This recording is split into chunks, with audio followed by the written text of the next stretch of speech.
Selamat pagi semuanya. Selamat pagi, Pak.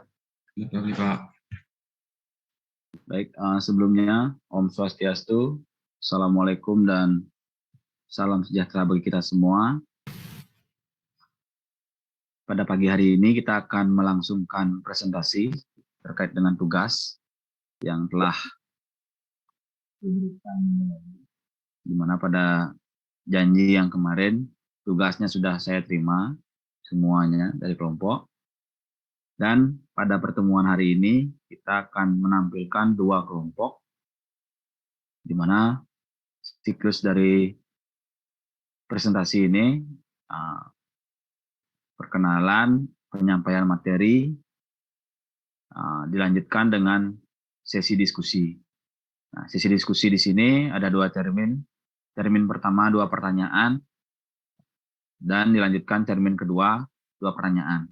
Setelah kelompok 1 selesai berdiskusi dan menyampaikan materinya, bisa diberikan kesimpulan terkait dengan materi dan diskusi, dan dilanjutkan oleh kelompok kedua. Masing-masing dibatasi waktunya, jangan sampai 30 menit dalam menyampaikan materi, maksimal 20 menit, sehingga waktu yang lagi 20 menit bisa digunakan untuk diskusi. Begitupun juga kelompok 2 yang akan melanjutkan dari presentasi yang sudah disampaikan oleh kelompok 1. Baik, itu yang bisa Bapak sampaikan di awal terkait dengan presentasi yang akan berlangsung. Bapak persilakan kelompok 1 menyampaikan hasil dari tugasnya. Terima kasih.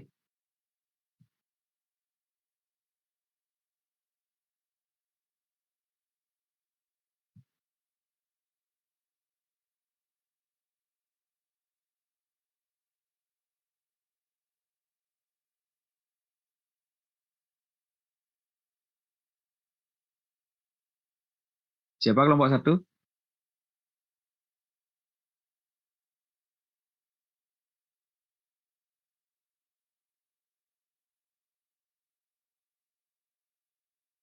Halo? Tidak ada yang bersedia?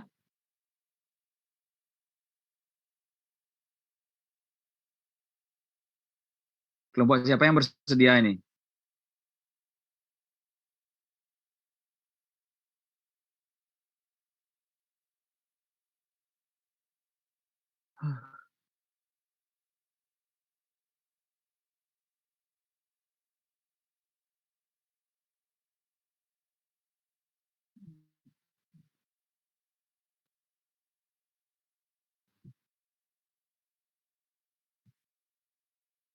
Siapa yang mengambil judul paling awal?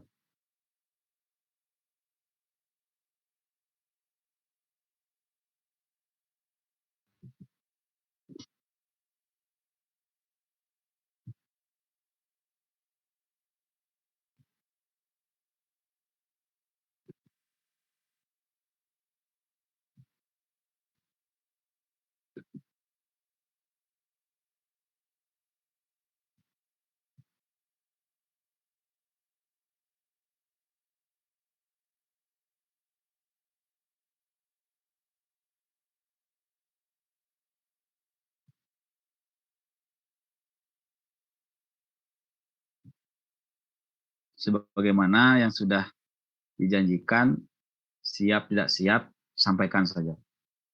Itu akan lebih baik daripada dilewatkan.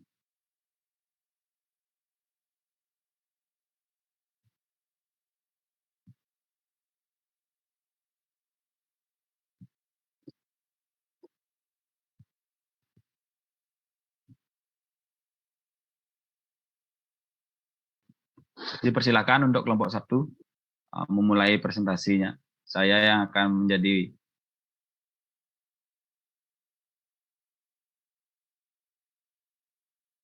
untuk slide-nya, saya yang akan kontrol. Dipersilakan.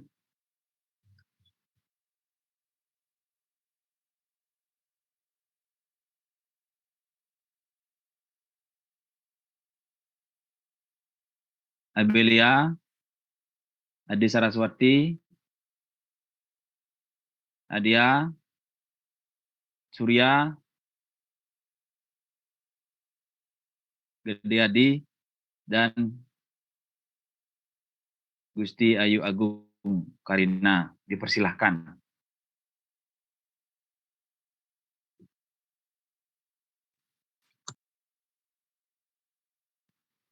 Dengan judul meningkatkan kesadaran mahasiswa terhadap hak asasi manusia di era teknologi 5.0. Dipersilahkan.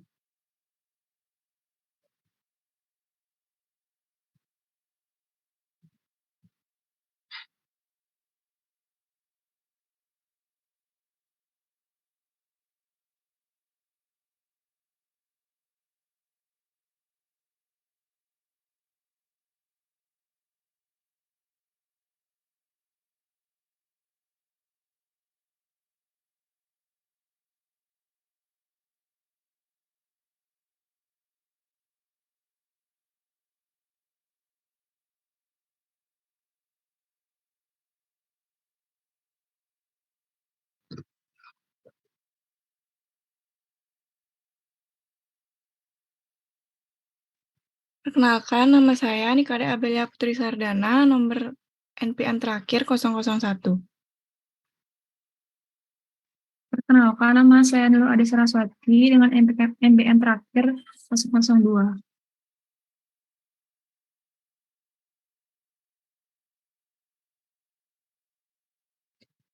Perkenalkan, nama saya Ida Bagus Adi Dharma dengan NPM terakhir 004. Perkenalkan, saya Gedadi Tanana, NPM terakhir 005. Perkenalkan, nama saya Gusti Ayu Agung Karina dengan nomor NPM terakhir 057.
Baik, di sini saya akan menjelaskan mengenai solusi dalam mengatasi penurunan kesadaran terhadap HAM.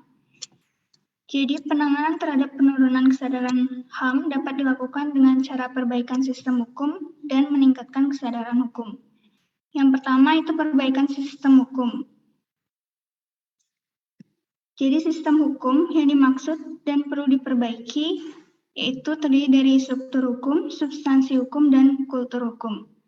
Yang pertama, struktur hukum itu merupakan diibaratkan sebagai sebuah mesin yang di dalamnya terdapat institusi-institusi pembuat dan penegak hukum seperti badan eksekutif, legislatif, DPR, kepolisian, kejaksaan, dan pengadilan.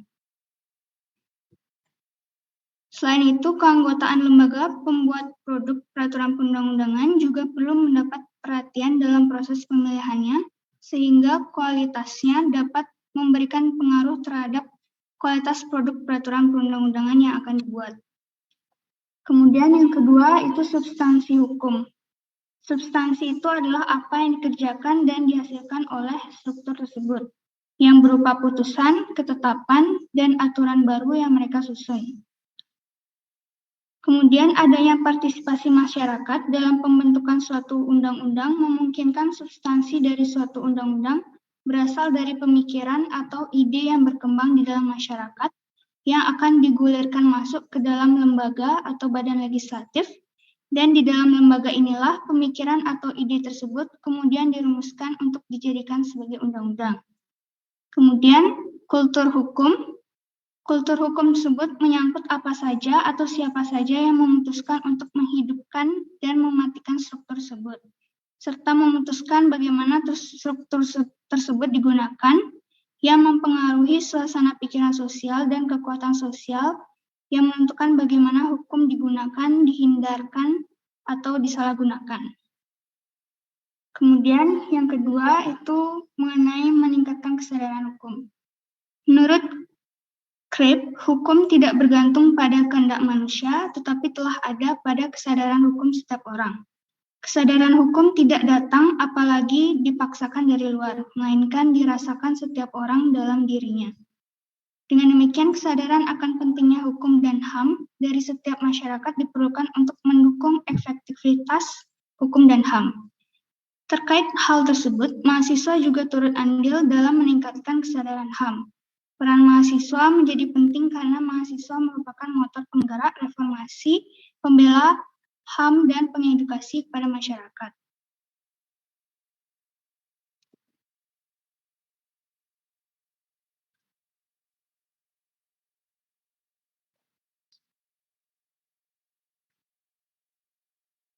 Baik, di sini saya akan menjelaskan pihak-pihak yang berperan dalam meningkatkan kesadaran mahasiswa terhadap penegakan HAM. Yang pertama itu ada pemerintah. Keterlibatan pemerintah dalam hal ini sangat penting. Kesadaran akan hukum dan hak asasi manusia harus diberikan kepada masyarakat luas agar mereka memahami kehidupan demokrasi. Mensosialisasikan penerapan HAM di kalangan masyarakat luas, khususnya di kalangan pelajar, secara signifikan meningkatkan kesadaran akan HAM tersebut. Manfaat yang akan didapatkan yang pertama yaitu memperoleh informasi tentang hak-hak asasi yang pantas mereka peroleh baik sebagai pelajar maupun sebagai masyarakat. Yang kedua, memperoleh informasi mengenai sanksi yang diperoleh jika melakukan pelanggaran HAM. Yang ketiga, memperoleh pengetahuan baru atau informasi mengenai cara penanganan HAM yang benar jika mendapati terjadinya pelanggaran HAM di kehidupan sehari-hari. Yang kedua yaitu dosen pembimbing mata kuliah Pancasila dan Kewarganegaraan. Peran dosen dalam menyadarkan mahasiswa akan penerapan HAM sangatlah penting. Kesadaran ini mungkin karena mata kuliah Pancasila atau Kewarganegaraan membahas tentang pentingnya Pancasila serta hak asasi manusia itu sendiri. HAM sendiri merupakan bagian dari sila kedua Pancasila, yaitu kemanusiaan yang adil dan beradab. Dosen juga berperan dalam meningkatkan kesadaran HAM mahasiswa dengan membahas berbagai isu-isu kontroversial tentang hak asasi manusia. Dengan mengangkat isu-isu kontroversial tersebut, maka akan melatih pola berpikir mahasiswa, sehingga ia akan belajar bagaimana mengungkapkan pendapat, belajar menghormati dan menghargai pendapat, bahkan mempertahankan pendapat sesuai dengan yang diyakini berdasarkan alasan yang jelas.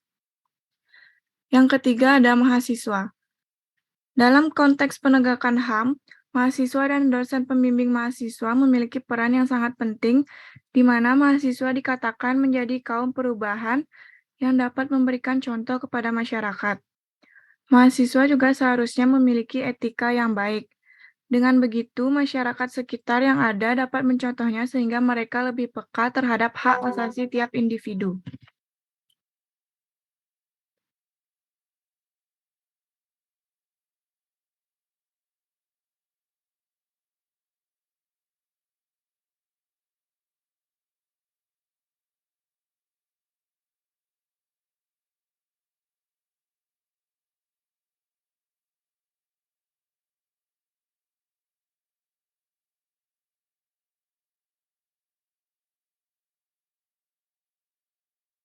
Silakan dilanjutkan.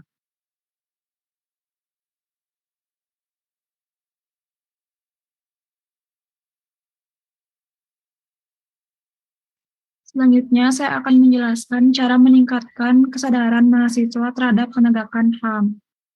Yang pertama yaitu dengan menolak terjadinya pelanggaran HAM. Pada dasarnya, pelanggaran hak asasi manusia berarti pelanggaran martabat manusia. Sebagai mahasiswa dan masyarakat, hendaknya harus secara tegas menolak semua pelanggaran HAM dengan menghormati hak orang lain, menghormati keputusan atau pendapat orang lain, tidak melakukan tindakan yang dapat melanggar martabat manusia. Yang kedua, bersikap kritis terhadap upaya penegakan HAM. Selain menolak bentuk-bentuk pelanggaran HAM, yaitu mahasiswa dengan masyarakat juga harus bersikap kritis terhadap upaya penegakan HAM. Contohnya seperti memberi bantuan kemanusiaan serta mendukung langkah-langkah yang dilakukan pemerintah. Yang ketiga yaitu menghormati hak-hak yang dimiliki orang lain. Saling menghormati dan menghargai adalah bentuk dasar dari dukungan. Karena dengan dua sikap tersebut, masyarakat dapat hidup rukun, aman, dan tentram. Terutama ketika orang memahami hak apa yang mereka miliki sebagai hak asasi manusia. Yang keempat yaitu menyebarkan informasi tentang HAM. Sebagai mahasiswa, juga dapat membantu menyebarkan informasi ke masyarakat, khususnya yang berkaitan dengan penegakan HAM, dan memberikan sedikit informasi tentang upaya-upaya yang dapat dilakukan untuk mencegah pelanggaran HAM terjadi. Dan yang kelima yaitu memberikan edukasi tentang HAM terhadap mahasiswa. Nah, dalam memberikan edukasi akan pentingnya HAM pada lingkungan mahasiswa dan masyarakat, diharapkan dapat menimbulkan rasa akan pentingnya hak-hak asasi manusia dan dapat membantu meningkatkan rasa kesadaran mahasiswa dan masyarakat tentang HAM. Contoh cara mengedukasi dapat berupa membuat poster akan pentingnya hak asasi manusia.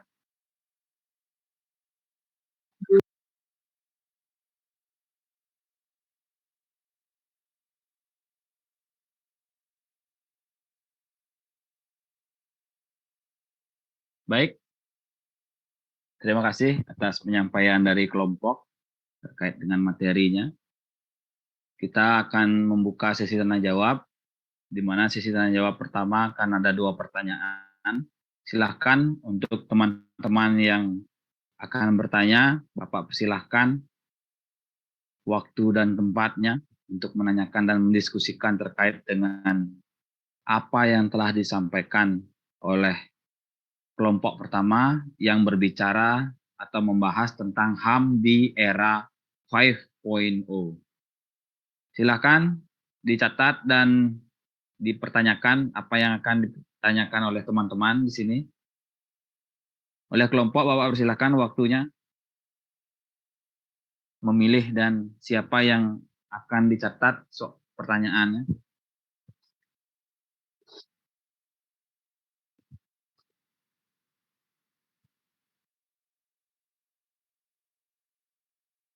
Kelompok, silakan. Siapa yang akan dipilih? Untuk Dita, boleh dipersilakan pertanyaannya. Baik, perkenalkan saya Nika Dita Cahyadewi dengan NPM akhir 038. Di sini saya izin bertanya, apakah dengan meningkatkan kesadaran HAM mahasiswa dapat memberikan sebuah dampak positif? Terima kasih. Terima kasih Dita atas pertanyaannya, nanti kita akan diskusikan. Pertanyaan kedua, untuk Feby, persilakan. Baik, terima kasih atas waktunya. Jadi, perkenalkan nama saya Niput Febilandari dengan MPM terakhir 49. Jadi, pertanyaan saya, bagaimana peran mahasiswa menjadi agen of change atau pembawa perubahan bagi HAM tersebut? Baik, terima kasih. Terima kasih atas pertanyaannya. Saya dan kelompok saya akan mendiskusikan jawabannya terlebih dahulu.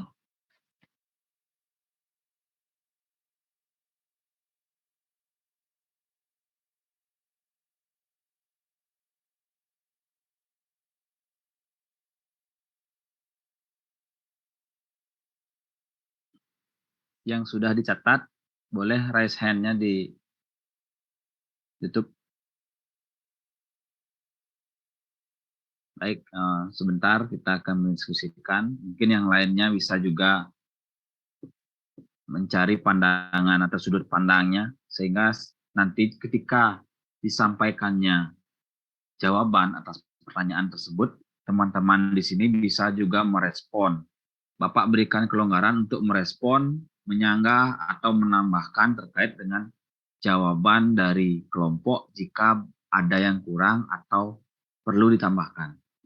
Jadi di sini kita terbuka, kalian mempunyai ruang untuk berdiskusi di sini, bagaimana kalian akan menajamkan sudut pandang kalian terkait pertanyaan-pertanyaan yang akan disampaikan oleh si penanya.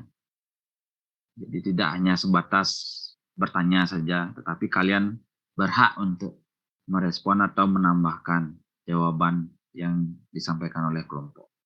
Terima kasih.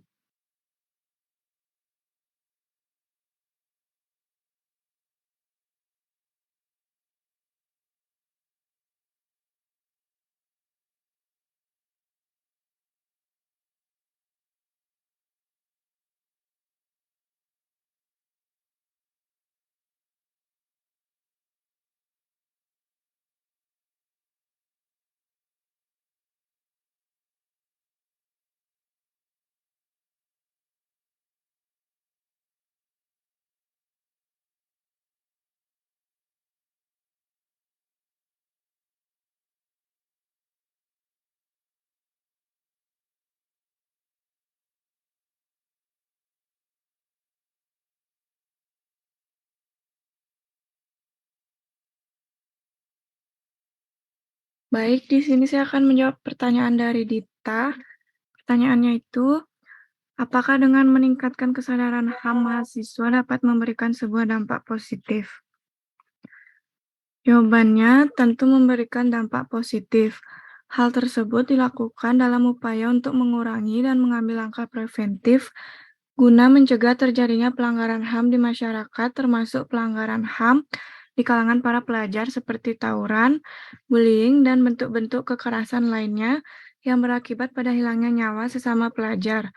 Bahkan pada saat masa orientasi siswa, penguatan HAM bagi mahasiswa bertujuan agar mereka mengetahui bagaimana nilai-nilai HAM dapat diterapkan seperti penghormatan, perlindungan, penegakan, pemenuhan, dan pemajuan HAM, memperkenalkan konsep non-diskriminasi, menjaga keutuhan negara, serta bagaimana menjalankan kewajiban baik sebagai individu, kelompok pelajar, ataupun sebagai warga negara. Sehingga nantinya akan tercipta suasana yang damai, dengan semakin banyak mahasiswa yang sadar akan HAM, maka ia bisa menjadi sebuah contoh bagi masyarakat lainnya. Apakah bisa diterima? Baik, jawabannya saya terima. Terima kasih. Si Dita.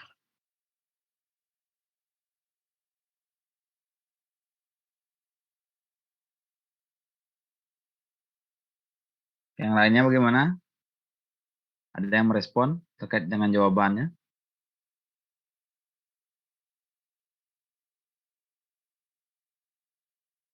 Untuk pertanyaan kedua, bagaimana kelompok?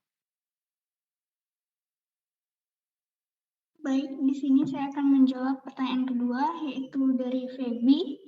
Bagaimana peran mahasiswa menjadi agent of change atau pembawa perubahan? Jadi di sini mahasiswa perlu membangun kesadaran akan potensinya dan tidak diam saja ketika melihat realitas sosial. Lalu sebagai kalangan terdidik, mahasiswa juga harus berani mempertahankan status quo atau keadaan sekarang ini dan mendobrak agar terjadi sebuah perubahan.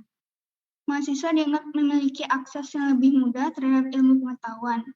Nah, dengan kemudahan tersebut, mahasiswa dapat menambah wawasan, mengasah kemampuan berpikir, serta belajar mempertajam analisis terhadap sesuatu terhadap kondisi sosial. Mahasiswa dapat menjalankan perannya sebagai agen perubahan dan membawa masyarakat pada tatanan sosial yang lebih adil. Ketika mahasiswa mampu melihat secara kritis kondisi sosial yang ada, maka ia bisa mengupayakan perubahan agar masyarakat hidup dalam kondisi yang lebih ideal. Sekian yang dapat saya sampaikan. Apakah bisa diterima? Baik, jawabannya bisa saya terima. Terima kasih. Terima kasih.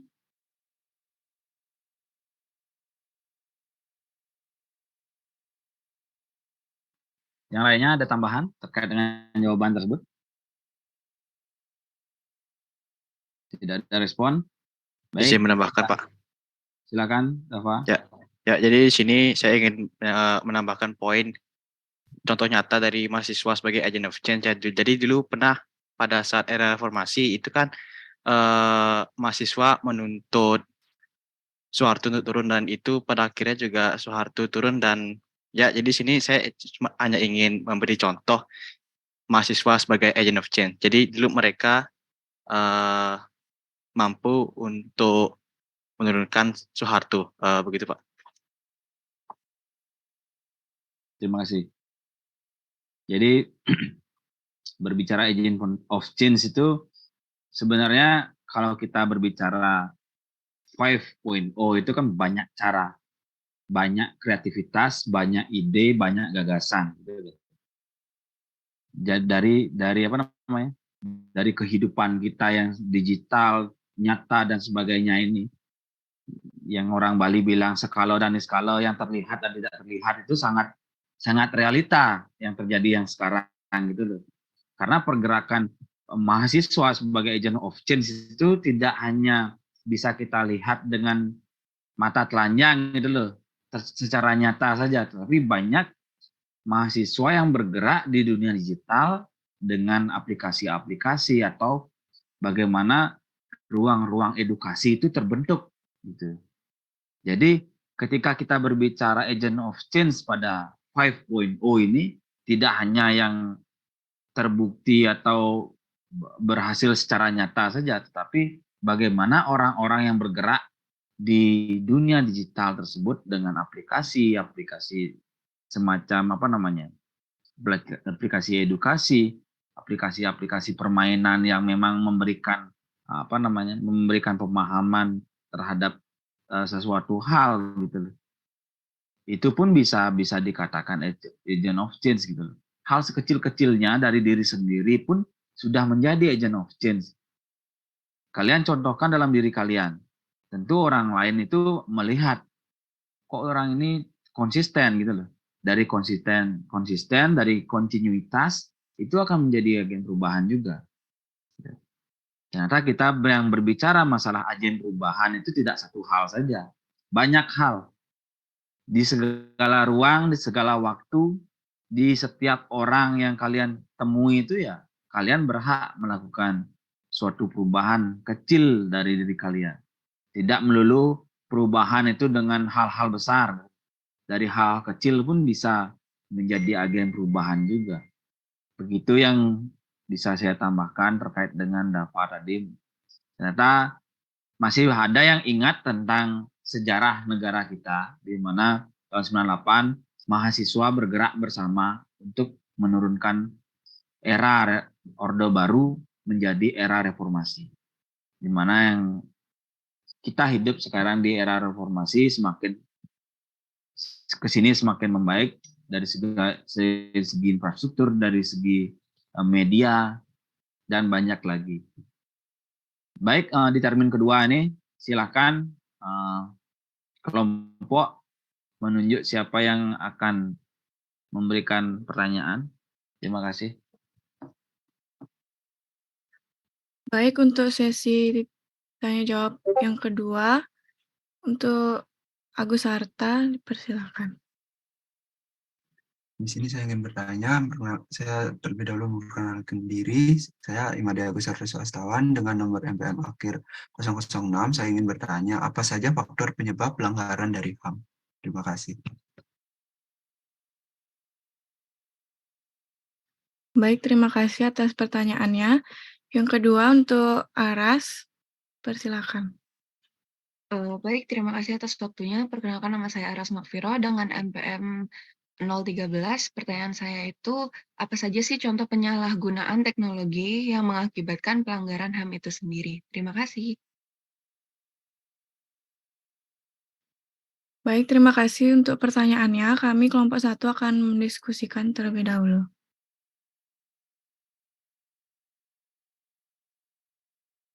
Baik, sudah ada 2 pertanyaan lagi yang sudah dicatat oleh kelompok 1. Untuk room Zoom yang Bapak sediakan ini kita tutup dan kita beralih ke room Zoom yang sudah diberikan oleh kelas. Terima kasih. Kita beralih ke room Zoom selanjutnya sembari menunggu jawaban yang diberikan oleh kelompok. Baik.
Bagaimana untuk kelompok kedua?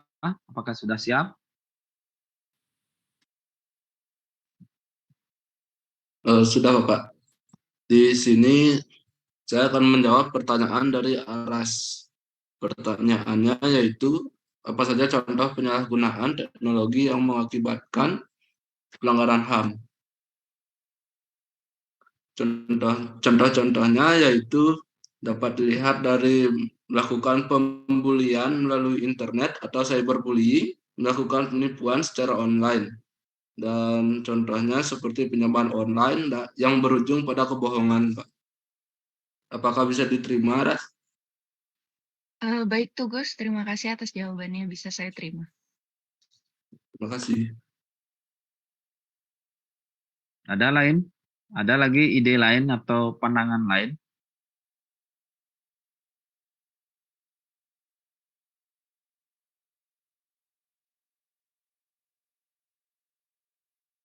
Terkait dengan penyalahgunaan teknologi tersebut?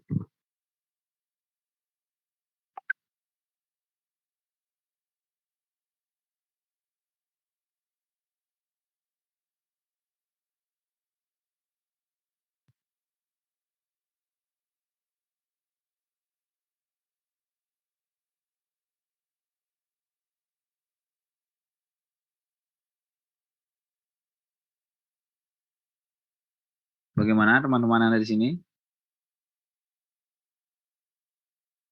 Apakah ada pandangan lain?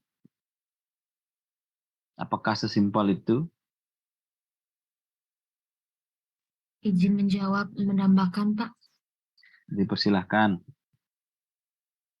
Salah satu contoh penyalahgunaan teknologi yang dapat mengakibatkan terjadinya pelanggaran HAM itu, misalnya penipuan yang dilakukan oleh salah satu orang yang dapat menyebabkan terjadinya pencemaran nama baik, yang kemudian itu penculikan anak bisa terjadi juga dengan menggunakan teknologi, atau human trafficking, Terus yang berikut adalah penodaan atau penistaan agama.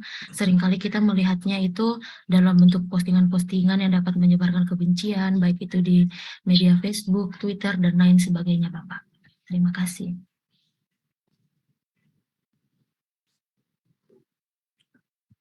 Baik, terima kasih. Sudah kedua jawaban atau baru satu saja?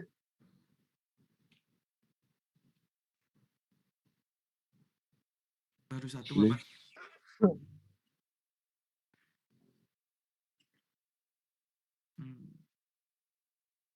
Baik, di sini saya akan menjawab pertanyaan dari Agus Arta tentang apa saja faktor penyebab pelanggaran HAM. Yang pertama, intoleransi terhadap perbedaan. Yang kedua, tidak memiliki kesadaran akan HAM. Dan yang ketiga, tidak memiliki rasa toleransi. Untuk Agus Arta, apakah jawaban bisa diterima? Bisa, terima kasih.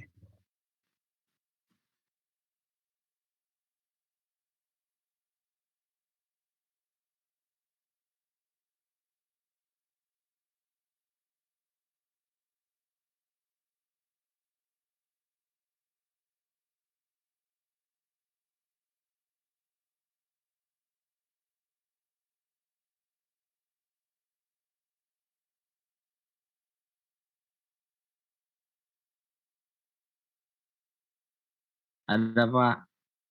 Adakah yang akan menambahkan lagi terkait dengan jawaban tersebut?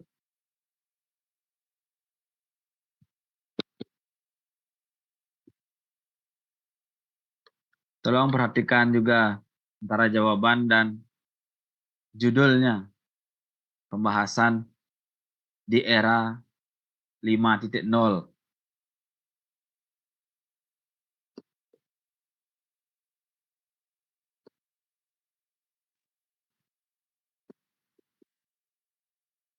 Bagaimana kelompok? Sudah cukup?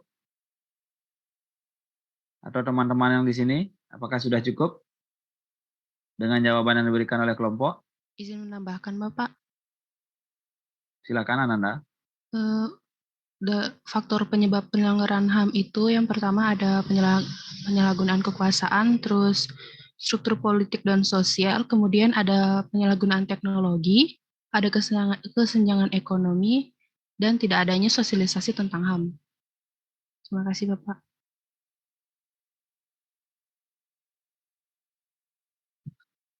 Jadi, merujuk pada pertanyaan tersebut, saya terima kasih tadi atas tambahan-tambahan telah diberikan oleh teman-teman di sini.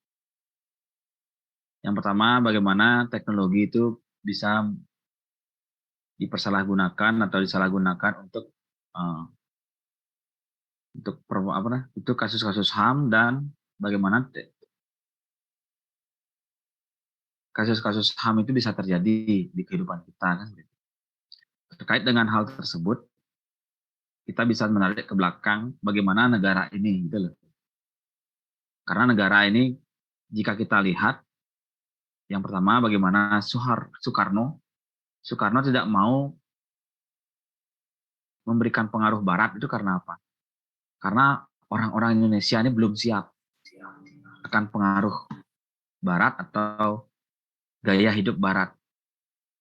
Di sini kita sadar bahwa Indonesia ini hidup dalam lintas budaya. Ada Melayu dengan Islamnya, ada Hindu, ada Buddha. Indonesia ini kompleks akan kebudayaan dalam kehidupan. Atas dasar itu mungkin Soekarno khawatir gitu loh, akan pengaruh-pengaruh Barat yang akan tidak terkontrol atas kehidupan di masyarakat.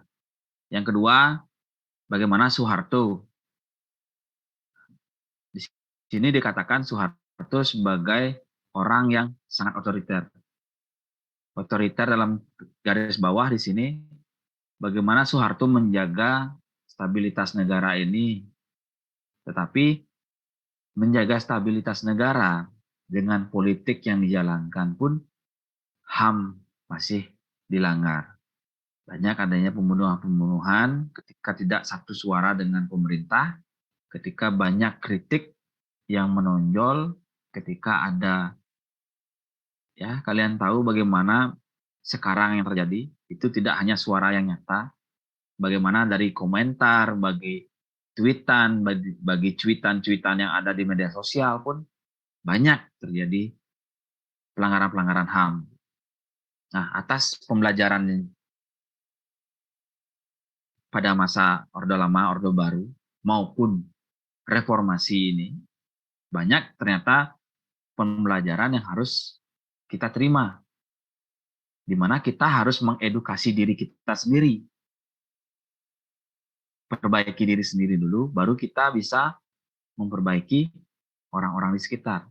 Tentu dengan tanda kutip pendidikan. Di mana kita bisa memperkenalkan dari pendidikan-pendidikan etika, di mana kita harus bersikap. Jangan menjadikan diri itu hanya pendiam, hanya membiarkan orang. Gitu. Kalian tahu itu negatif ya, kalian tegur gitu loh. Kalian berikan solusinya. Jangan berbicara agent of change ketika kalian tidak siap mengedukasi seseorang. Seperti itu. Kalau ingin menjadi agen perubahan ya harus ada korban waktu tentunya. Karena kita ketahui kehidupan kita ini kan berjalan dengan waktu yang sangat cepat. Sudah semestinya ya kalian ya harus ada yang dikorbankan dari agen perubahan tersebut. Jadi berbicara pelanggaran HAM, tentu kita berbicara tentang edukasi, tentang pendidikan. Di mana itu akan memberikan pencerahan atau membuka cakrawala pengetahuan kita, membuka cakrawala kehidupan, agar kita tidak terjerat menjadi korban maupun pelaku dari pelanggaran HAM. Silakan Bapak kembalikan kepada kelompok untuk memberikan kesimpulan. Terima kasih.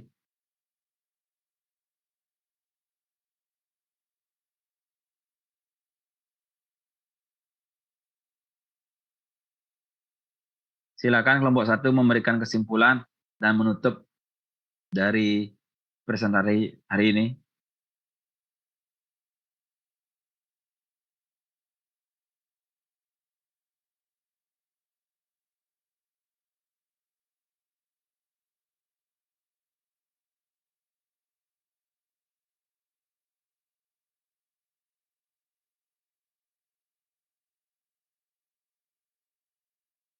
Baik, apakah suara saya sudah terdengar? Sudah. Sudah. Jadi kesimpulannya penegakan HAM membutuhkan koordinasi antara komponen-komponen masyarakat.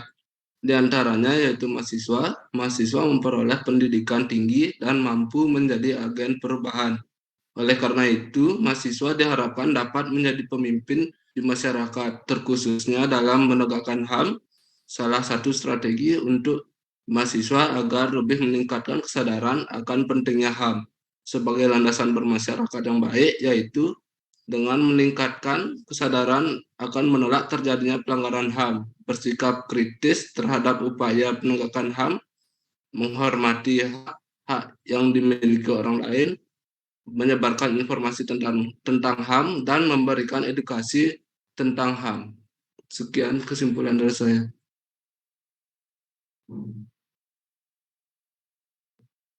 Baik, terima kasih atas penyampaian materi, diskusi, dan kesimpulan yang disampaikan oleh kelompok 1. Bapak persilakan kelompok 2 untuk menyampaikan hasil dari tugasnya. Berikut tentang share screen-nya juga Bapak persilakan dari kelompok 2 yang akan menampilkan. Terima kasih. Izin share screen, Pak.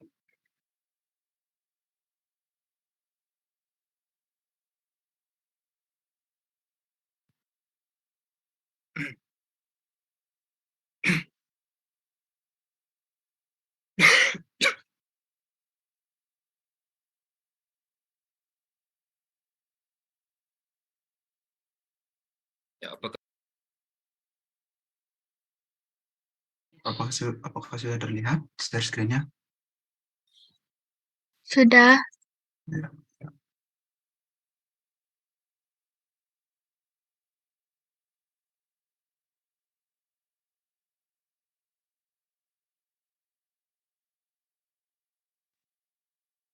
Ya, selamat pagi Bapak dosen dan teman-teman sekalian. Perkenalkan kami dari kelompok 2.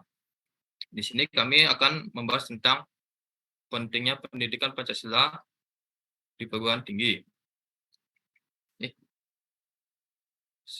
Sebelumnya, mohon izin saya memperkenalkan anggota kelompok saya. Next. Yang pertama ada Imade Agus Harta Swastawan dengan NPM 06, ada saya sendiri Bagus Alangga Jenwasa dengan NPM 07, ada Amanda dengan NPM 08, ada Ananda dengan NPM 09, ada Anggita dengan NPM 10, dan ada Krishna dengan NPM 58. Next, adapun topik pembahasan yang akan kami bahas hari ini yaitu pertama kondisi terkini, yaitu perubahan pengajaran Pancasila menjadi pendidikan kewarganegaraan. Yang kedua, solusi permasalahan, menghidupkan kembali penataan P4 untuk generasi muda, pihak-pihak yang dapat merealisasikan gagasan, yaitu peran pemerintah dan peran mahasiswa, dan nyatakan langkah strategis untuk mewujudkan gagasan. Untuk materi yang pertama akan bisa dibahas oleh Agus. Silakan Agus. Di sini saya akan membahas materi yang pertama, yaitu kondisi terkini. Runtuhnya karakter bangsa Indonesia terlihat pada membudarnya sikap toleran dan menghormati nilai-nilai pluralisme sehingga kekerasan begitu mudah terjadi serta sikap tidak setia pada negara. Pendidikan dianggap sebagai pihak yang paling bertanggung jawab terhadap masalah tersebut. Sebab dibanding dengan institusi sosial yang lain, pendidikan yang paling bermakna. Merosotnya karakter bangsa menimbulkan anomali yang dikaitkan dengan dihapusnya pendidikan Pancasila dan kewarganegaraan menjadi hanya pendidikan kewarganegaraan. Di semua jenjang pendidikan membawa konsekuensi ditinggalkannya nilai-nilai luhur yang selama ini melekat pada bangsa ini, seperti toleransi beragama, gotong royong, dan bermusyawarah. Akibat kebijakan tersebut, kini para pendidik mengeluh karena sulitnya menanamkan nilai-nilai tersebut dan dianggap sebagai sesuatu yang basi. Sehingga guru yang suka memberi nasihat tentang nilai-nilai luhur dianggap guru tempo dulu dan bukan lagi zamannya. Perubahan pendidikan Pancasila menjadi pendidikan kewarganegaraan berdampak. Nilai-nilai moral di kalangan peserta didik luntur karena penanaman nilai-nilai ternyata tidak bisa diperoleh dari pelajaran pendidikan kewarganegaraan. Diakui oleh para guru, sebagaimana dilaporkan Kompas tanggal 6 bulan 5 2011, bahwa sedikit sekali peluang penanaman nilai dan pembentukan moral anak didik saat ini. Perubahan pendidikan Pancasila menjadi pendidikan kewarganegaraan juga tidak lepas dari perubahan pandangan hidup dan pergeseran sistem politik di Indonesia. Berdasarkan cermatan Kompas tanggal 6 bulan 5 2011, kebijakan mengenai pendidikan Pancasila mengalami dinamika pasang surut. Awal tahun 1965, Presiden Soekarno menetapkan kebijakan sistem pendidikan nasional di mana pelajaran Pancasila wajib diajarkan sejak tingkat prasekolah hingga perguruan tinggi. Kebijakan tersebut ditegaskan lagi oleh Presiden Soeharto pada tahun 1967 dengan mengatakan bahwa dasar sistem pendidikan nasional adalah Pancasila.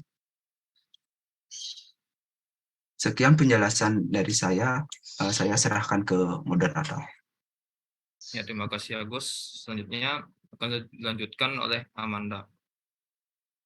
Baik, terima kasih atas waktunya. Di sini saya akan menjelaskan tentang tujuan penyelenggaraan Pancasila di perguruan, khususnya di perguruan tinggi. Tujuannya yang pertama yaitu memperkuat Pancasila sebagai dasar falsafah, negara, dan ideologi bangsa, melalui revitalisasi nilai-nilai dasar Pancasila sebagai norma dasar kehidupan bermasyarakat, berbangsa, dan bernegara.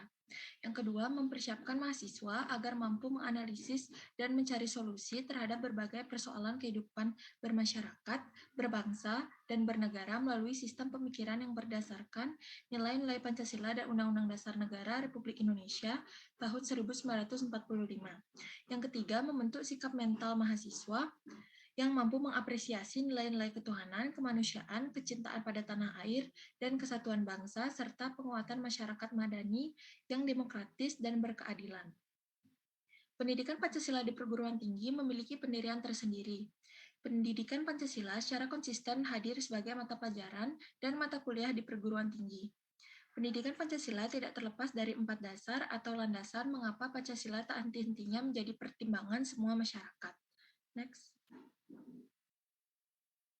Landasan-landasan tersebut terdiri dari 4, yaitu landasan historis, yang memiliki arti nilai-nilai yang terkandung dalam masing-masing sila Pancasila telah dimiliki oleh bangsa Indonesia sebelum dirumuskan dan disahkan sebagai dasar negara. Yang kedua, landasan filosofis, Pancasila berfungsi membimbing dan mengarahkan tingkah laku dan tindakan bangsa Indonesia dalam kehidupan sehari-hari di berbagai bidang kehidupan bermasyarakat, berbangsa, dan bernegara. Yang ketiga ada landasan yuridis, berisikan tentang aturan pemerintah yang mengatur tata cara pelaksanaan pendidikan Pancasila pada perguruan tinggi dan dibuat berdasarkan keputusan setelah melakukan perundingan dan permusyawarahan. Dan yang terakhir ada landasan kultural, yaitu Pancasila yang didasarkan pada nilai-nilai budaya yang dimiliki oleh bangsa Indonesia. Sekian penjelasan dari saya kembalikan kepada moderator. Ya, terima kasih Amanda. Untuk selanjutnya dilanjutkan oleh Krisna. Silakan Krisna. Baik, saya Krisna. Di sini saya akan menjelaskan solusi permasalahan. Next. Bercermin dari zaman pemerintahan Presiden Soeharto yang membentuk sebuah lembaga yang secara khusus mengkaji nilai-nilai Pancasila dan merumuskan program nasional P4, yaitu pedoman, penghayatan, dan pengamalan Pancasila. Dapat diakui program tersebut berhasil dengan baik. Nilai-nilai Pancasila berhasil merasuk dalam jiwa seluruh warga masyarakat. Penataran P4 pada masa Orde Baru mungkin dirasa berat oleh banyak kalangan karena pelaksanaannya yang relatif kaku, terlalu disiplin dengan durasi waktu, dan cukup membosankan. Mungkin model penataran ini perlu dimodifikasi menjadi lebih kekinian, adaptif terhadap perkembangan zaman, tentu saja dengan tidak meninggalkan nilai-nilai utama pada penataran P4 itu sendiri yang tidak boleh terlewatkan. Next. Perlu dipertimbangkan untuk menghidupkan kembali penataran P4 untuk generasi muda dengan gaya zaman now yang bersinergi dengan teknologi masa kini agar lebih diterima dan aplikatif sehingga ideologi tertanam sejak dini. Karena nilai-nilai yang terkandung dalam Pancasila merupakan nilai-nilai luhur yang digali dari realitas sosiokultural masyarakat Indonesia sejak lama. Jangan sampai hilang dan sirna. Dengan penataran P4, kehadiran Pancasila diletakkan pada titik awal dan menjadi acuan perjalanan pencarian ilmu serta penciptaan karya selanjutnya. Next. Sekian materi yang saya dapat sampaikan. Saya kembalikan ke moderator. Ya, terima kasih Krisna. Untuk selanjutnya akan dibahas oleh Gita. Silakan Gita. Baik, saya Anggita. Di sini saya akan menjelaskan mengenai pihak-pihak yang merealisasikan gagasan. Next. Yang pertama yaitu peran pemerintah. Pemerintah memegang peranan penting dalam meningkatkan kualitas pendidikan Pancasila kepada para mahasiswa Indonesia, karena Pancasila merupakan salah satu mata kuliah wajib yang selalu ada di universitas. Pancasila sebagai dasar falsafah dan ideologi bangsa melalui revitalisasi nilai-nilai dasar Pancasila sebagai norma dasar kehidupan bermasyarakat, berbangsa, dan bernegara. Menyadari pentingnya proses peningkatan kualitas sumber daya manusia, maka pemerintah telah berupaya mewujudkan amanat tersebut melalui berbagai usaha. Yang pertama yaitu mengembangkan dan perbaikan kurikulum dan sistem evaluasi. Yang kedua, perbaikan sarana pendidikan. Yang ketiga, mengembangkan dan pengadaan materi ajar. Yang keempat yaitu pelatihan bagi pengajar dan tenaga pendidikan lainnya. Next. Yang kedua yaitu Peran mahasiswa. Mahasiswa mempunyai 4 peran yang sudah tersemat dan harus dijaga serta dijalankan, yaitu yang pertama ada social control. Mahasiswa sebagai kontrol. Ketika terjadi penyimpangan di masyarakat, mahasiswa tidak berdiam diri tetapi berusaha ikut meluruskan atau mengontrol. Yang kedua ada iron stock. Menggantikan orang yang mempunyai peran strategi di masa yang sekarang. Yang ketiga ada moral force. Mahasiswa menyandang status tertinggi bagi pelajar. Yang keempat ada agent of change. Perubahan dapat dimulai dari hal yang kecil. Sekian materi yang dapat saya sampaikan. Saya serahkan kembali ke moderator. Ya, terima kasih Gita. Selanjutnya dilanjutkan oleh Nanda. Silakan, Nanda. Baik, di sini saya akan membacakan tentang langkah strategis untuk mewujudkan gagasan. Selanjutnya, terdapat 3 gagasan yang diberikan oleh kelompok kami. Yang pertama, menetapkan satu kurikulum pendidikan Pancasila. Pendidikan Pancasila harus diyakini dapat menjadi pemahaman nilai-nilai hidup bersama dalam keberagaman. Kurikulum pendidikan Pancasila saat ini minim membahas multikulturalisme, padahal Indonesia merupakan negara multikultural yang butuh membangun kebersamaan dalam perbedaan. Yang kedua, membentuk lembaga yang mengawasi pengkajian nilai-nilai Pancasila. Perlu lembaga pengkajian nilai-nilai Pancasila yang diharapkan penyelenggara negara dan masyarakat akan memiliki persepsi dan pemahaman yang sama dalam melaksanakan nilai-nilai Pancasila, serta peraturan pelaksanaan lainnya bertumpu kepada nilai-nilai Pancasila. Yang ketiga, memberikan pendidikan berkarakter berlandaskan nilai-nilai Pancasila sejak dini. Pendidikan karakter sejak dini merupakan proses edukasi dalam upaya mempersiapkan dan mengembangkan sikap mental sejak awal dalam menghadapi masalah khususnya kehidupan remaja. Selanjutnya,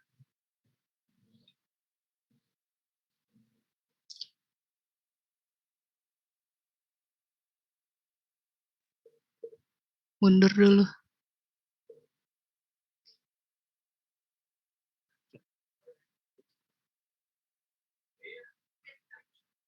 Gagasan yang diajukan. Di era sekarang, penanaman nilai pendidikan Pancasila perlu dilakukan agar tidak terjadi keruntuhan karakter bangsa Indonesia yang selama ini melekat pada bangsa ini. Kedepankan budaya mendengar ketimbang menggurui. Dengar apa yang anak milenial inginkan tentang Pancasila.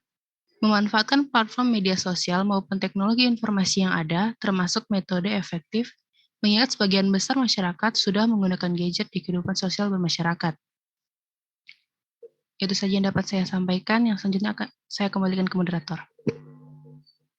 Terima kasih Ananda atas pemaparannya. Selanjutnya akan dilanjutkan oleh Krishna dan juga Amanda untuk bagian terakhir. Silakan. Teknik merealisasikan. Pemerintah bisa memanfaatkan sejumlah influencer di media sosial sebagai media untuk mengenalkan nilai-nilai Pancasila.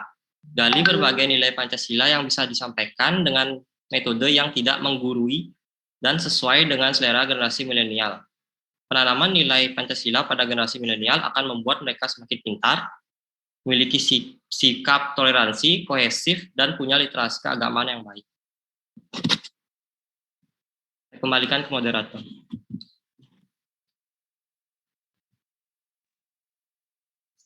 Ya, langsung saja Amanda, silakan. Next slide. Prediksi dampak gagasan bagi bangsa. Generasi muda di Indonesia harus mengamalkan setiap pembelajaran yang didapat dari pendidikan Pancasila. Pengamalan terhadap sila-sila Pancasila merupakan salah satu pemecahan paling tepat terhadap masalah-masalah di atas. Kami mengharapkan gagasan yang diberikan dapat menjadikan nilai pendidikan Pancasila lebih bisa diterima di zaman sekarang dan berharap agar karakter utama bangsa Indonesia yang sudah diwariskan dari dulu melalui nilai-nilai Pancasila kembali bangkit di saat pendidikan Pancasila sudah tergerus zaman digital globalisasi. Terima kasih, saya kembalikan kepada moderator. Terima kasih Krishna dan Amanda untuk pembahasannya. Next. Selanjutnya akan kami membuka sesi pertanyaan. Untuk sesi pertama, kami akan membuka untuk 2 pertanyaan. Bila ada yang ingin bertanya, silakan.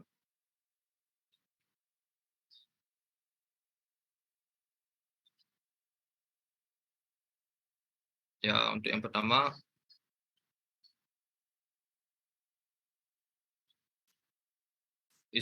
Ismi, silakan untuk pertanyaannya. Baik, terima kasih atas kesempatannya. Di sini saya mau izin bertanya. Jadi menurut kelompok kalian, apa yang akan terjadi jika pendidikan Pancasila ini tidak diberikan di perguruan tinggi? Terima kasih. Terima kasih Ismi atas pertanyaannya.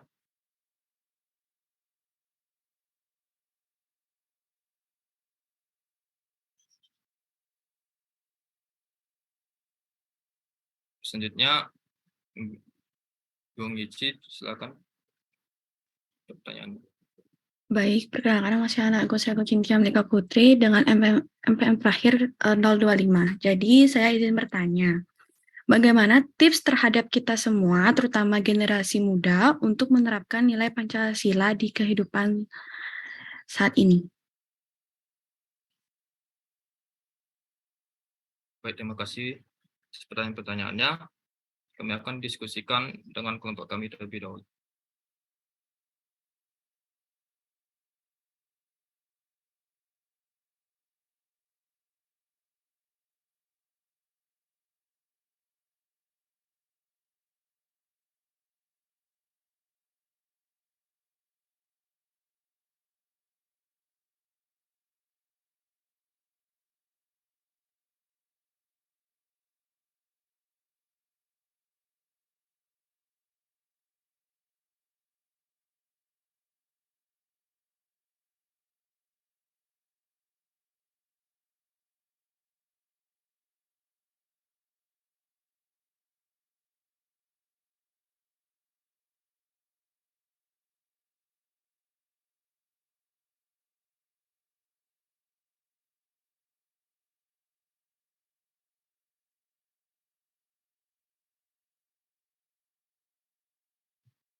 Mungkin share screen-nya sudah bisa ditutup ya.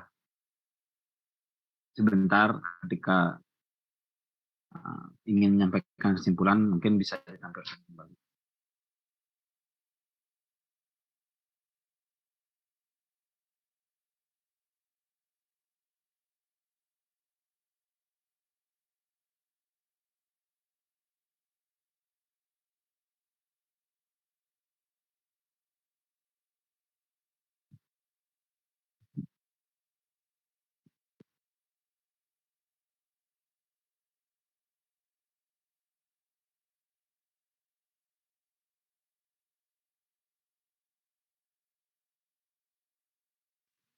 Baik, izin menjawab pertanyaannya Ismi. Dampak jika pendidikan Pancasila tidak diterapkan dalam perguruan tinggi adalah bangsa kita berpotensi kehilangan generasi mudanya yang telah dipersiapkan begitu lama untuk mendukung kehidupan bangsa dan negara dan tersesat ke ideologi lain yang justru dapat merusak kehidupan berbangsa dan bernegara. Apakah cukup, Ismi? Baik, jawaban dapat saya terima dan terima kasih.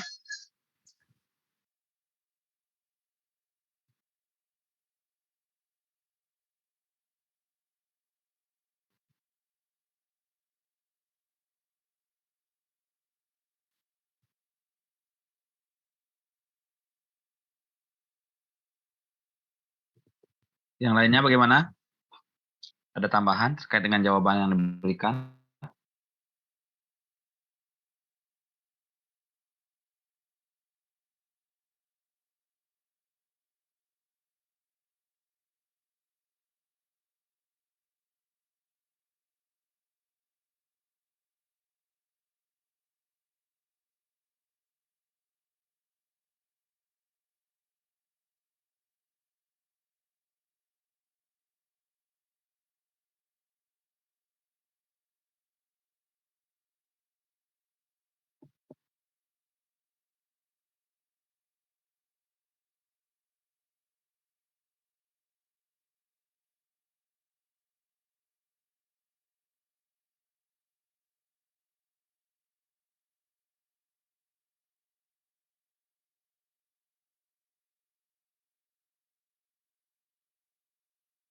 Izin menambahkan Bapak jawabannya. yang ingin saya tambahkan yaitu jika Pancasila tidak diajarkan di perguruan tinggi, dampaknya bukan hanya bagi mahasiswa itu sendiri atau tenaga pendidik itu sendiri, tetapi melainkan berdampak juga dalam kehidupan bermasyarakat, baik itu anak-anak kecil, tua, dan muda. Karena seperti dikatakan dari materi-pemateri sebelumnya bahwa mahasiswa atau anak muda sendiri itu adalah generasi pembawa perubahan, sehingga kalau dari mereka sendiri tidak diajarkan dasar Pancasila yang baik, maka implementasi dari sikap-sikap generasi muda atau mahasiswa sendiri itu akan berdampak tidak baik ke kehidupan bermasyarakat, Bapak. Terima kasih.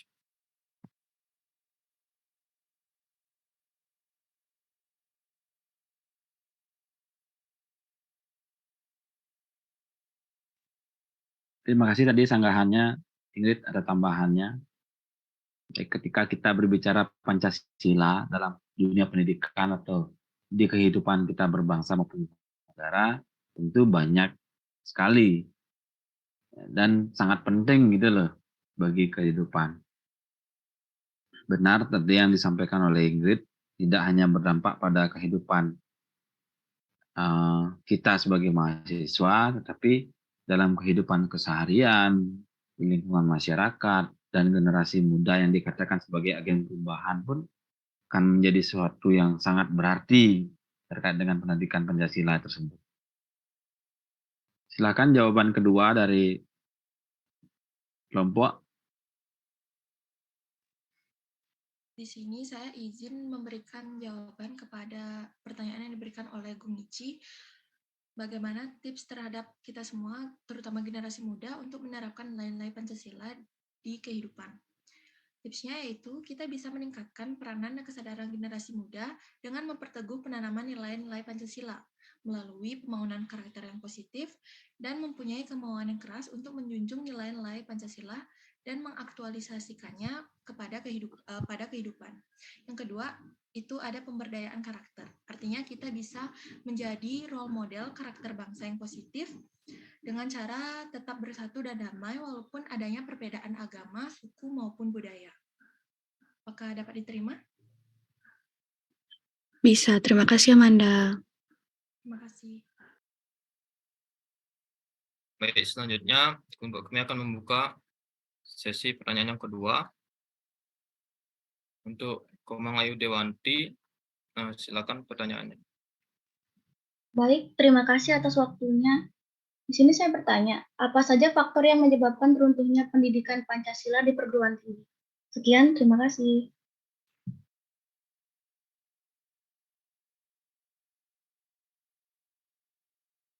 Terima kasih atas pertanyaannya. Selanjutnya untuk Dinda Ediana, silakan pertanyaannya. Terima kasih atas kesempatannya. Saya ingin bertanya, pada tahun berapakah mata pelajaran Pancasila atau PMP ini diajarkan di sekolah? Terima kasih. Terima kasih atas pertanyaannya. Kami akan mendiskusikan terlebih dahulu.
Bagaimana kelompok? Sudah?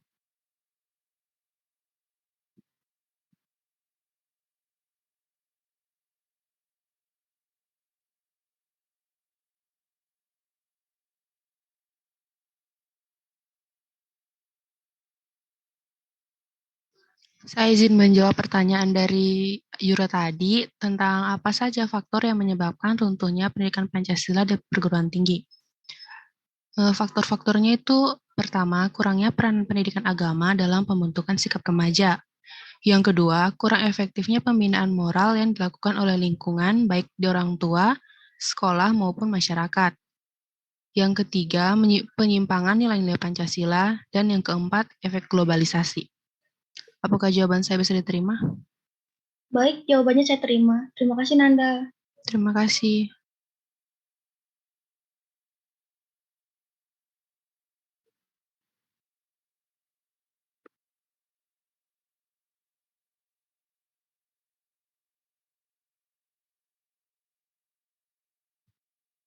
Yang lainnya tidak ada menambahkan terkait dengan jawabannya?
Di sini saya ingin menjawab pertanyaan dari Putu Dinda Erdiana. Pertanyaannya, pada tahun berapa mata pelajaran pendidikan Pancasila atau PMP itu diajarkan di sekolah? Pelajaran Pancasila atau PMP itu diajarkan pada tahun 1976, mulai diajarkan untuk pertama kali di sekolah, menggantikan pelajaran sivis atau kewarganegaraan yang sudah diajarkan sebelumnya.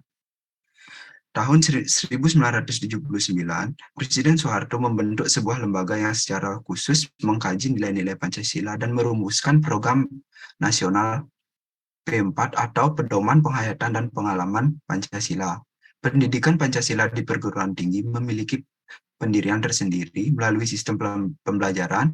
Pancasila telah disampaikan sejak jenjang sekolah dasar di setiap jenjang pengajaran pendidikan Pancasila secara konsisten hadir sebagai mata pelajaran dan mata kuliah di perguruan tinggi. Apakah bisa diterima? Ya, bisa diterima. Terima kasih atas jawabannya. Terima kasih.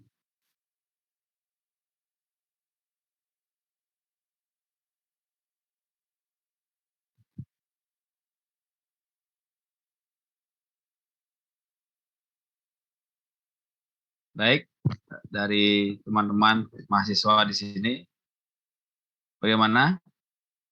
Adakah yang ditanyakan kembali terkait dengan kelompok 1 dan kelompok 2 dari presentasinya? Apakah sudah cukup puas dengan diskusinya?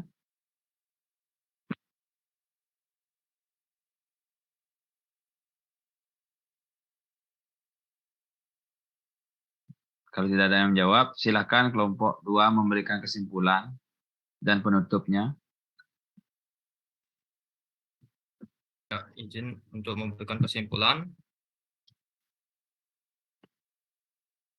Pendidikan sangat diperlukan untuk membentuk karakter manusia yang profesional dan memiliki moral yang tinggi. Hal tersebut dikarenakan perubahan dan investasi budaya asing yang bertubi-tubi mendatangi masyarakat Indonesia, bukan hanya terjadi dalam masalah pengetahuan dan teknologi, melainkan juga berbagai aliran dalam berbagai kehidupan bangsa. Oleh karena itu, pendidikan Pancasila diselenggarakan agar masyarakat tidak tercabut dari akar budayanya yang menjadi identitas suatu bangsa dan sekaligus menjadi pembeda antara satu bangsa dengan bangsa lainnya. Merosotnya karakter bangsa sehingga menimbulkan anomali dan anarkisme dikaitkan dengan kurangnya pemahaman tentang pendidikan Pancasila yang tanpa disadari sangatlah penting dalam melakukan pembangunan maupun dalam kehidupan sehari-hari. Oleh karena itu, di masa sekarang penanaman nilai-nilai Pancasila perlu dilakukan agar tidak terjadi keruntuhan karakter bangsa Indonesia yang selama ini melekat pada bangsa ini.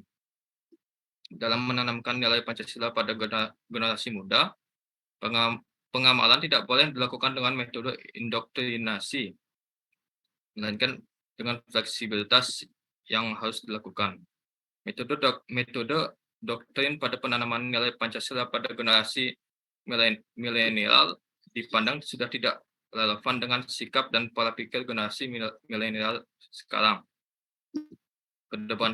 Kedepankan budaya mendengar ketimbang menggurui. Dengar apa yang anak milenial inginkan tentang Pancasila, yaitu dengan memanfaatkan platform media sosial maupun teknologi informasi yang ada, termasuk metode efektif, mengingat sebagian besar masyarakat sudah menggunakan gadget dalam kehidupan sosial bermasyarakatnya.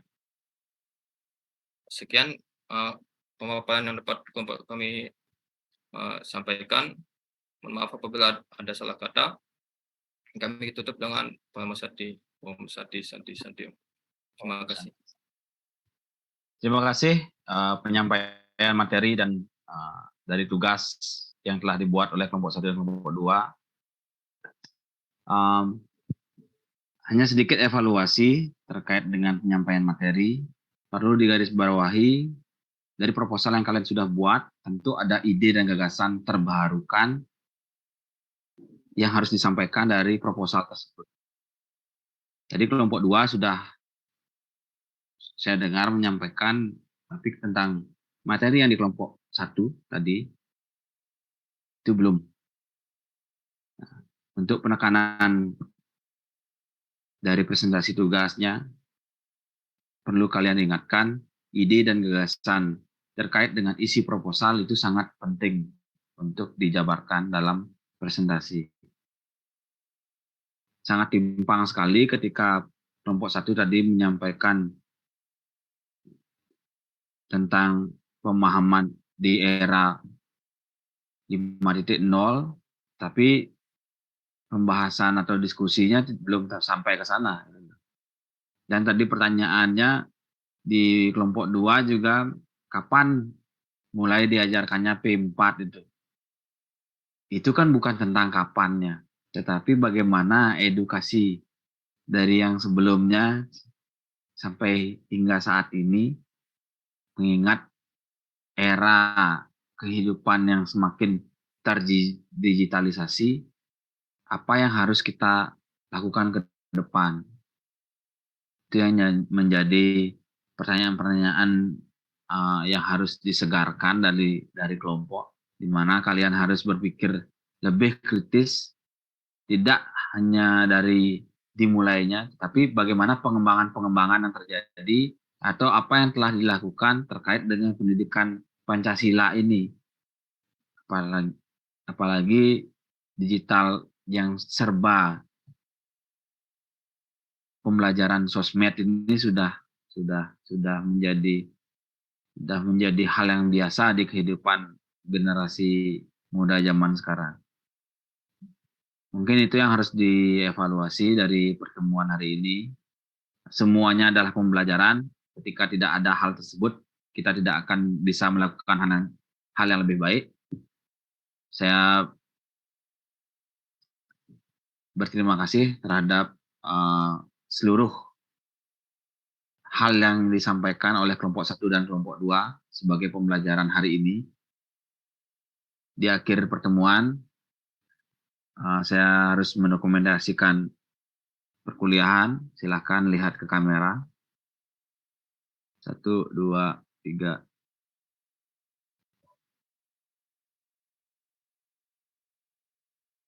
Satu, dua, tiga. 1, 2, 3. Di akhir kata saya ucapkan terima kasih terhadap semua yang sudah hadir di kelas ini. Kembali kita bertemu dan menjumpai kelompok yang akan presentasi. Mohon maaf jika ada salah kata dalam penyampaian. Terima kasih dan selamat siang. Terima kasih, Selamat Bapak. siang, Bapak. Terima kasih, Pak. Selamat siang, Pak. Terima kasih, selamat siang, Pak.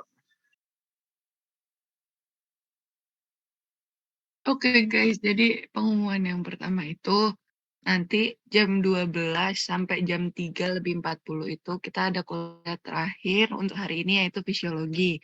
Nah, fisiologi itu ada kan 2 jam tuh. Sejamnya diisi sama Dokter Rusni, lagi 1 jamnya diisi sama Dokter Austin. Itu pengumuman yang pertama.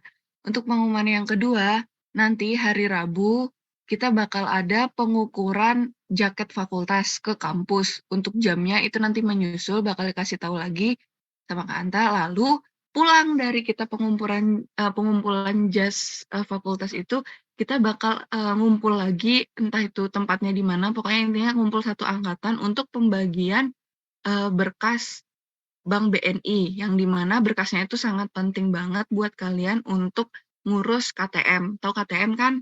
Nah, kalau tahu itu kartu tanda mahasiswa, tapi KTM-nya itu bisa dipakai belanja, misalnya kayak debit gitu, tapi dia KTM, bisa dipakai transaksi dan lain sebagainya. Itu yang buat tuh BNI. Jadi kita harus ngisi-ngisi berkas-berkasnya itu. Nah, itu kayak Kak Anta tuh, nanti kita bakal aku bakal ngebagiin berkas-berkas kayak gitu ke kalian satu orang satu. Nanti untuk pengumpulan berkasnya itu kapan, itu bakal ada info menyusul dari pihak kampus, karena pihak kampus juga harus janjian sama pihak BNI-nya juga. Jadi untuk pengumpulan berkasnya itu kita masih nunggu info menyusul. Nah, nanti pas pengumpulan berkasnya itu yang kalian harus siapkan itu ada 2. Yang pertama fotokopi KTP sama fotokopi KK. Itu kalian harus bawa itu juga sama berkas yang tadi. Nah, setelah aku bagikan berkas-berkas BNI-nya itu, nanti aku bakal share apa aja yang perlu kalian isi di berkas-berkasnya itu.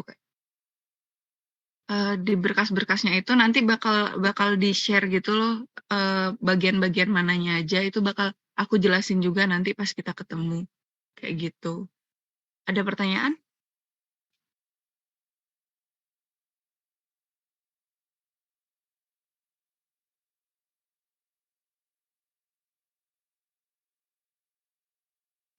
Bayar tuh ya, bayar. Kalau untuk jaket fakultasnya jelas kita bayar karena kita bakal pasti wajib beli. Tapi kalau untuk KTM kita nggak bayar. Untuk ngurus KTM tuh. Oh iya, jangan lupa aku mau ngingetin juga buat kalian untuk itu ya, isi form pembelian tiket Versa Dentistry yang wajib untuk kita tuh. Itu sama ini, baju tuh loh yang 200.000 yang wajib tuh. Itu.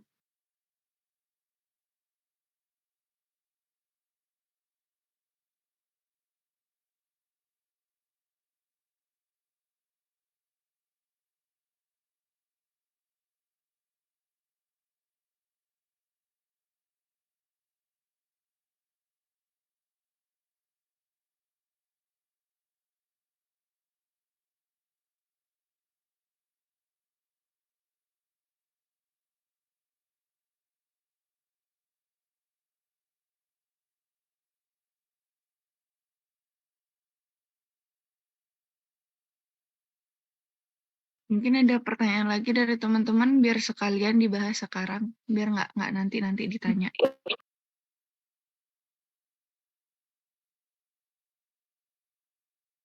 Oh iya, aku mau ngingetin juga lagi sekali. Nanti kan kita bakal ada ini, bakal ada pengumuman COD sama POM lagi. Aku mohon dengan sangat ya, jangan sampai ada yang dicat-cat sama pengurus kayak lupa ngisi form, belum bayar, terus yang nggak hadir itu belum konfirmasi, meskipun kalian ngirim buktinya itu ke link drive, tapi kalian nggak konfirmasi, kan kita juga nggak tahu ini siapa aja gitu. Jadi dimohon dengan sangat pengertiannya juga ya, kayak gitu. Ntar lagi bakal ada pengumuman untuk POM, kalian pesan apa, nontonnya apa, itu bakal di-share nanti. Terima kasih. Aku mohon dengan sangat dilihat deadline tanggal, deadline jamnya, jangan sampai dicat-cat lagi sama pengurusnya, kan nggak enak juga, masa kalian sampai dikejar-kejar gitu sama pengurusnya kan. Makasih. Ara. Apa? Itu kan aku mau ngisi yang form yang baju tuh kan. Habis itu kan ada yang ses pria sama wanitanya tuh, aku berarti si pria aja. Enggak, kamu waria. Bajingan, serius Janco. Aduh, Poleng, tolonglah, itu pertanyaan yang tidak penting untuk dijawab, Poleng. Enggak gitu kan, biasanya ada form yang harus diisi itu. Enggak boleh kosongin tuh. Enggak, itu udah emang sengaja. Tuh, ini Nawang. Pilih yang pria aja, Leng. Jangan yang wanita diisi. Canggih wanita pang seksi canggih baju. Duh, karepmu wis. Yo wis tondo. Ojo marah-marah. Oh iya, jangan lupa besok aku kirimin link pengumpulan tugas bahasa Indonesia, karena hari Rabu kelompoknya ada